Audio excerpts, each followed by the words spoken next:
Bom dia, segundo ano. Estou retornando às minhas atividades, né? Como vocês podem ver. Ainda estou em parceria com o Matheus, mas já estou gravando os vídeos, tá certo?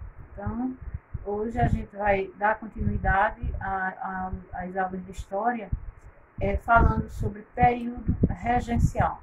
Você viu a aula passada, o primeiro reinado, e depois do primeiro reinado, né, que foi quando o Brasil teve seu primeiro imperador, né, que foi Dom Pedro I. Então, com a volta de Dom Pedro I, né, ele teve que voltar para Portugal. Então, o Brasil entrou num outro período político chamado de período regencial, certo? Dia 7 de abril de 1831, Dom Pedro I abdicou do trono. Você pode perguntar, mas o que é abdicar? Ele deixou o trono por conta própria. Ele não quis, né, mais ser rei ou imperador do Brasil, certo?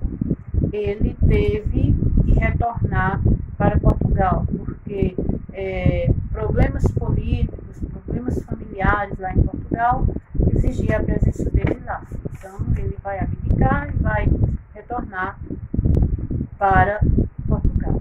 E o filho dele, né, que tinha apenas 5 anos de idade, Dom Pedro II. Tá? Mais para frente a gente vai falar um pouquinho sobre isso. Então, o que é que teve que fazer? Teve outra coisa, a não ser o Brasil passou a ser governado por regentes, né? Pessoas, homens influentes da época, grandes proprietários de terra, pessoas ricas daquele contexto, da elite, né? Então foram escolhidas para governar o Brasil.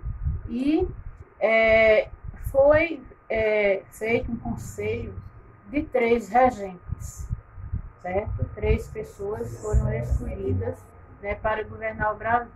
De 1831 a 1840, né, se dá esse fato, né, chamado de período regencial, certo? Vamos falar um pouquinho agora sobre esse período, né, que foi dominado, né, esse período político, né, do Brasil, né, denominado de regências, né, que foi dominado por 3 grupos, né? Esses grupos eram os restauradores, os liberais exaltados e os liberais moderados. Quem eram os restauradores? Os restauradores, que eram também chamados de caramurus. Você pode até estudando ou pesquisando, você vai ver que quando você ouvir falar sobre os caramurus, está se falando dos restauradores, né? Eles lutavam pela volta de Dom Pedro I, né? Era um grupo político que eles queriam que Dom Pedro I retornasse para o Brasil. E os liberais exaltados, quem eram eles? Eles eram também conhecidos como farroupilhas, tá certo? Se você for pesquisar, estudar, se você ouvir essa expressão, os farroupilhas, era nada mais nem nada menos do que os liberais exaltados. Então, o que era que eles queriam, certo? Eles queriam o poder. Eles queriam a descentralização do poder. Eles queriam pôr fim à monarquia, porque eles queriam participar do poder. Eles não queriam mais um Brasil monárquico. E quem eram os liberais moderados? Também eram chamados de chimangos. Veja bem, lembre-se bem, né, que eles tinham esse apelido de chimangos, né? E quem eram esses chimangos ou esses liberais moderados? Eram grandes proprietários de terra. E eles já eram chamados de liberais moderados porque eles não queriam grandes mudanças no Brasil, não. Eles, de uma certa forma, eles estavam contentes com a situação do Brasil. Eles queriam alguma coisa que melhorasse a vida deles, pagar menos impostos, por aí, né? Em 1834, Dom Pedro I morre lá em Portugal, certo? Aos 36 anos, Dom Pedro I morre em Portugal. Então, os liberais, os chamados restauradores, que defendiam a volta dele, não tinha mais o que defender, porque ele tinha morrido. Então, esse grupo chamado de restauradores vai se dividir em dois grupos, que são os progressistas e os restauradores, certo? Nós vamos ver um pouquinho sobre quem eram esses progressistas e quem eram esses restauradores, né? O período regencial é dividido em 3 momentos, tá certo? Para a gente entender melhor, que são a regência trina provisória, a regência trina permanente e as regências unas.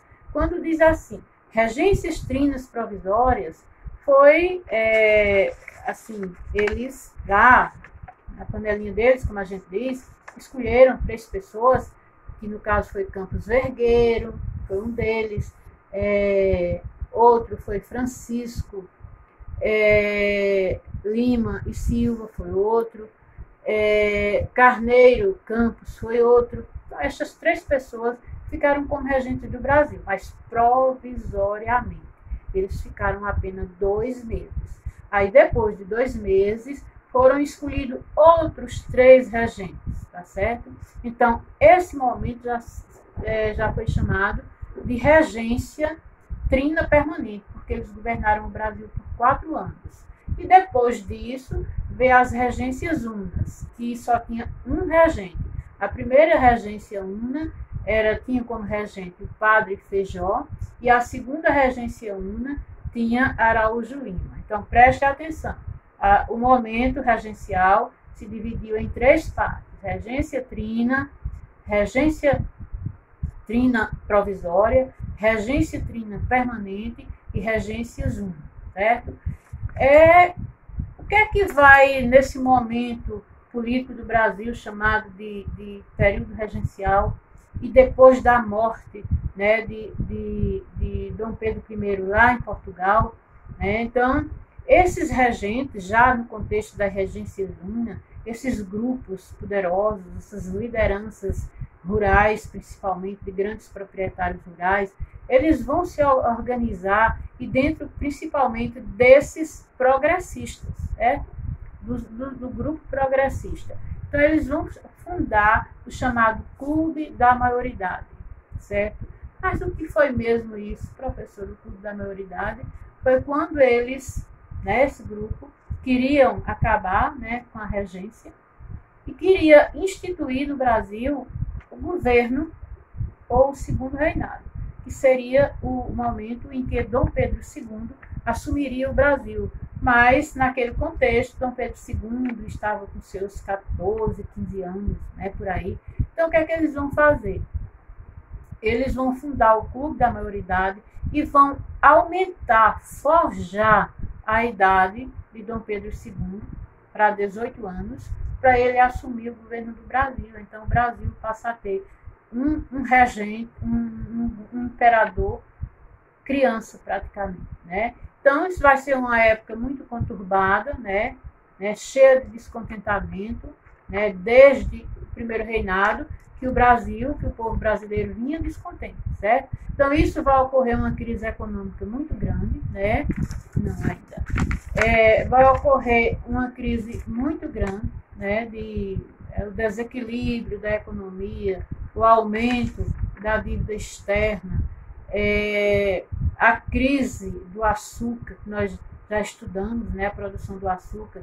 Então, o Brasil vai ter uma concorrência muito grande do açúcar com as Antilhas e por aí. Então, o Brasil estava fervendo de problemas, estava fervendo, problemas socioeconômicos, a população, o povo brasileiro tinha problemas, a população urbana e rural em situação de miséria, contexto, muita pobreza no Brasil, a concentração de riqueza nas mãos de poucas pessoas.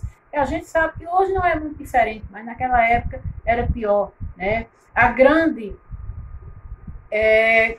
a crise de comerciantes, de proprietários de terras, a crise política também instaurada, o autoritarismo do governo, o autoritarismo era muito grande. E isso vai fazer com que ocorra várias revoltas vão estourar no Brasil.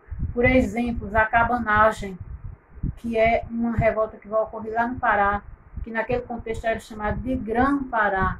Então a cabanagem vai eclodir essa revolta, né? A cabanagem. E vai surgir outra grande revolta, que é a Farroupilha, lá no Rio Grande do Sul. A revolta dos malês, que acontece na Bahia, que é uma revolta de escravos.